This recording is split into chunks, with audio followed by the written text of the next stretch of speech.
Bienvenue sur Anime Wama 1, 2, 3. Aujourd'hui, nous découvrons ensemble le chapitre 51 de Solo Leveling. L'épisode commence directement au cœur du combat. L'armée d'ombre de Jinwoo affronte sans relâche des meutes d'ours des glaces. Leurs cris résonnent dans la forêt gelée, les lames frappent, les griffes lacèrent, mais rien ne semble arrêter les ombres. Parmi elles, un magicien d'ombre lève la main. Une boule de feu se forme, puis explose, incinérant plusieurs ennemis en une seule incantation. Jinwoo observe, surpris, des magiciens avec une grande puissance de feu. Des fantassins qui se régénèrent rapidement. Il plisse les yeux, impressionné. La force de mes ombres est au-delà de ce que j'imaginais. Cette régénération insensée relève presque de l'immortalité, même si ça consomme masse de PM. Mais soudain, l'atmosphère se fige. Un ours polaire plus massif, plus menaçant, émerge des brumes glacées. Sa stature dépasse de loin celle de ses semblables. Jinwoo, concentré, voilà leur chef. L'ours bondit, et les ombres se jettent sur lui. Mais contrairement aux autres, il écrase ses ennemis d'un coup de patte, les ombres se font pulvériser une à une. Jinwoo serre les dents. Mes ombres ne font pas le poids, elles se font défoncer. Et mes PM sont bientôt à sec. Notification, en raison du manque de PM, les ombres ne se régénéreront pas, Jinwoo n'a plus le choix. Il invoque Igri, son plus puissant chevalier. Igri apparaît dans un éclair sombre. Il fonce sur le chef des ours polaires, et d'une grâce surnaturelle, esquive toutes ses attaques.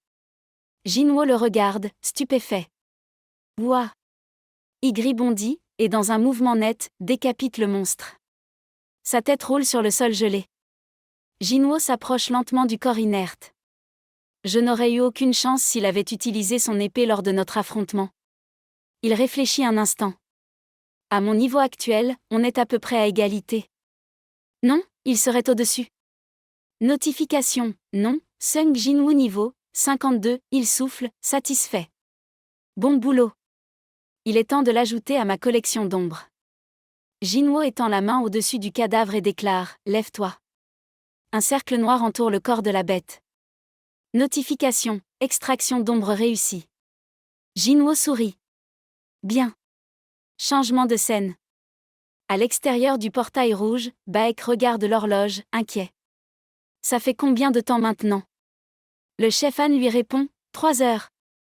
Donc 3 jours pour eux. Je me demande combien sont encore en vie. Baek croise les bras. En franchissant un portail rouge, tu peux oublier tout espoir de tomber sur un environnement sans danger. La peau brûlant sous un soleil de plomb, des empoisonnements sans fin par des insectes, ou le corps qui se solidifie sous l'effet d'un gel intense. Il marque une pause. En ces circonstances, les faibles mourront. Un employé recule, paniqué. Mon Dieu! Baek continue, même s'ils arrivent à s'adapter, ils ont besoin de nourriture. Un peu plus loin, Wang Dongsu fixe l'horizon. Ce Sung Jinwoo doit probablement l'être aussi.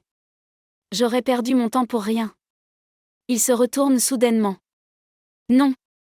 Attends. Tu as dit que ce Sung Jinwoo ne faisait pas partie de la guilde du Tigre Blanc?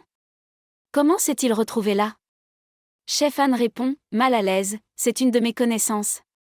Il m'a demandé s'il pouvait prendre part à cette session d'entraînement, et j'ai accepté à regret. Baek fronce les sourcils. Han sans mine le couvre. Ça voudrait dire que s'il en dit trop, ça risque d'être problématique.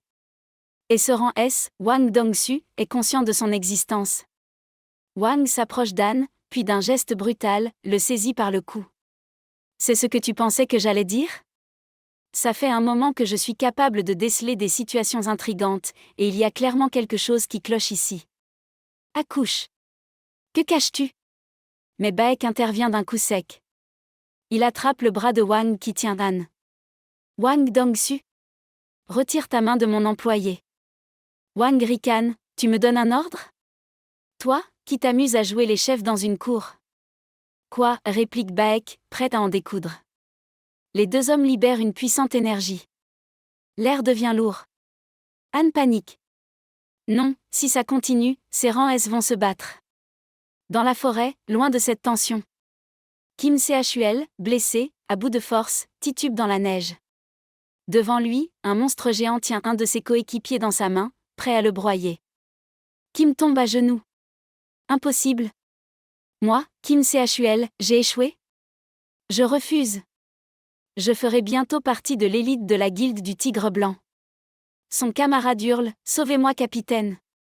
Kim se relève difficilement, les yeux injectés de colère. J'ai même reçu un entraînement personnalisé pour rejoindre l'élite. Et j'échoue? Je ne tolérerai pas ça. Il serre les poings. Si seulement j'avais eu de la nourriture. Le manque de bouffe n'est pas ma faute, non? Non. C'est ma responsabilité en tant que chef. C'est vrai. Je suis le chef. Mais avant qu'il ne puisse agir, le dernier survivant de son groupe est abattu par des Yaki, des monstres encore plus féroces. Kim recule. Des Yétis, et maintenant des Yaki. Terrifié, il tourne les talons et fuit en direction opposée. Vers là où se trouvent Jinwoo et les autres. Micro la suite dans un prochain épisode sur Anime Wama 1, 2, 3.